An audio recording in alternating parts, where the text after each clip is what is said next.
Hi, it's Lee and welcome to the Tesla Economist. Continuing off on the Q3 earnings call, with Elon talking about demand potentially reducing somewhat. Well, actually, he didn't literally say that. He just says demand will be a little harder than it would have otherwise been now that nations are facing recessions for various reasons. So perhaps demand is just not growing at the rates they had previously experienced, although it has just come back in droves in China due to the latest price drop. Despite all that, Elon reiterates again just how confident he is that they will experience a great Q4. And a lot of people love telling me that he would say that, as he wants to pump the stock price so he can sell some more shares to buy Twitter. But for one, the stock price certainly didn't pump. Two, he knows how to pump it if he really wants to. And three, we've also done the numbers, and Q4 looks like it will be insane. I'll do a new Q4 projection too. Now we have a rough idea of what deliveries might be, and we have a better idea of ASPs and a more realistic margin, and see what that comes to. But I would say we're looking at probably 35% increase in earnings from Q3, maybe more. Elon doesn't stop there though. He goes on to say that he continues to anticipate vehicle deliveries to keep growing 50% on average a year, as far into the future as we can see. The question is, how far into the future can they see? He does then correct himself somewhat and says that he should say production should grow at 50%, not deliveries. But this is not due to the fact that Tesla will be making cars that will not be delivered because there aren't enough customers. Elon says this is because they are trying to smooth out deliveries, as they don't want this crazy delivery rate at the end of each quarter. Now, the bears out there suffering from apophenia will tell you that this is due to demand problems. But like Elon said earlier, 2/3 of deliveries were in September. The logistics needs to be spread out, and customers just get their vehicles when they get them, rather than pushing it for each quarter. Tesla is getting too big now, although I do think they will push Q4 as it is the end of the year, and it sounds like Elon wants to make this an epic quarter, as he says. Elon even says there weren't enough boats, trains, or car carriers. Tesla got too big. So deliveries just has to be smoothed out rather than in massive batches, as there simply aren't enough transportation objects to move them around.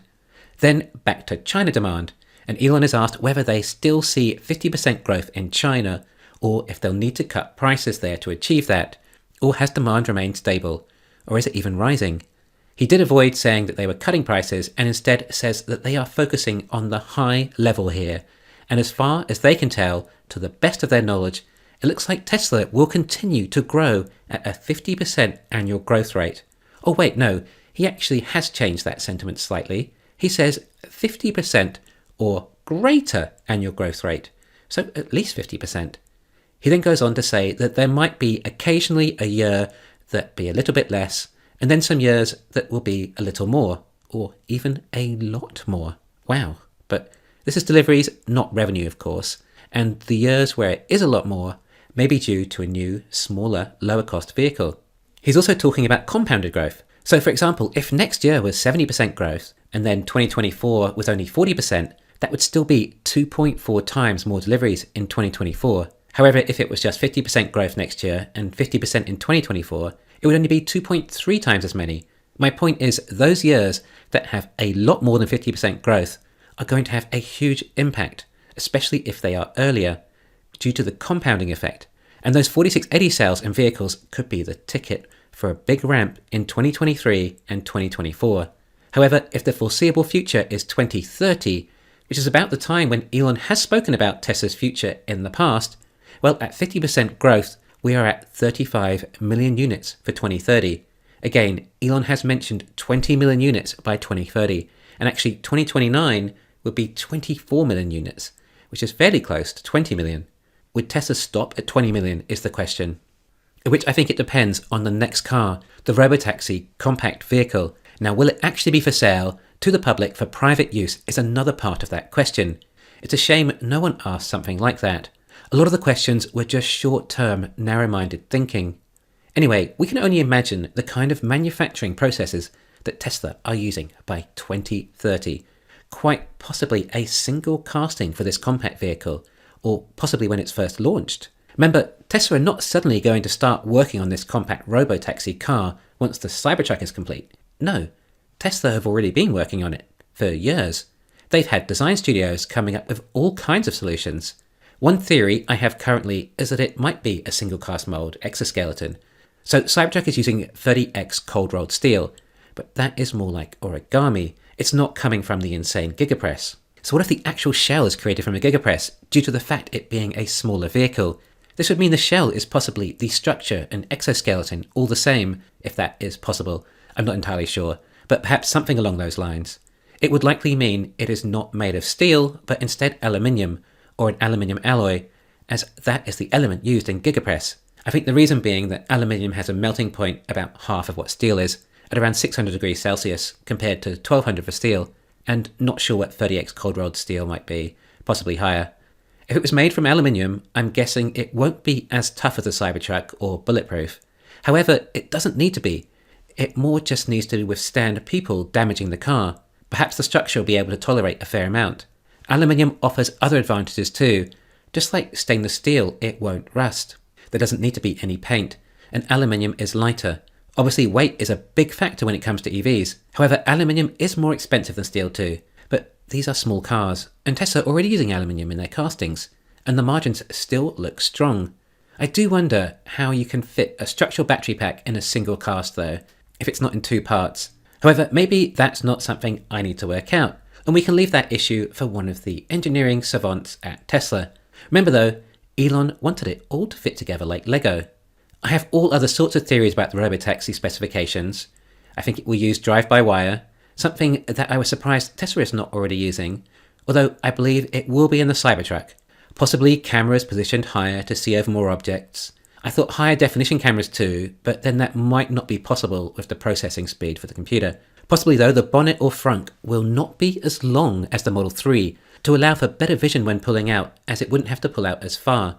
Or perhaps cameras will be at the front of the car.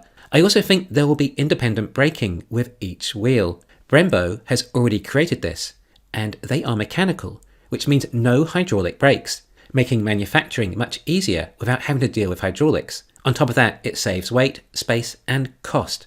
But also, the brakes are so much better if you've seen them in action. They stop incredibly quick. Now, just think about that for a second. We're talking about a smaller, lighter car with much better brakes, in a self-driving car with lightning speed reactions. This means if a person jumped in front of the car, it obviously reacts instantly, but can also stop very quickly and is thus much safer. That means that the robotaxis can reduce their sensitivity, as in if they identify a potential danger, although a human possibly can tell better when they see another human whether they're about to jump in front of a car or not, well, in this case, it wouldn't matter, as even if someone did, the Tesla would be able to stop so much quicker. The same when it's following a car from behind.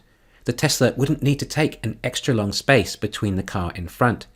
It can drive closer to the car, more like a human would, with the confidence of being able to stop in time if the car in front suddenly stopped, due to its instant reaction and highly effective braking, thus resulting in the robotaxi able to travel at faster speed and be able to take up more fares, and deliver passengers to their destinations in a shorter period of time, as it can drive with more confidence and doesn't need to be as cautious.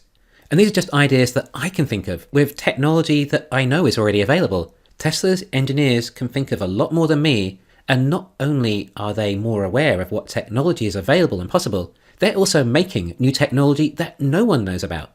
In other words, if you think FSD is amazing in a Model Y, then imagine a vehicle designed to be a robotaxi after a further 5 or so more years of FSD data.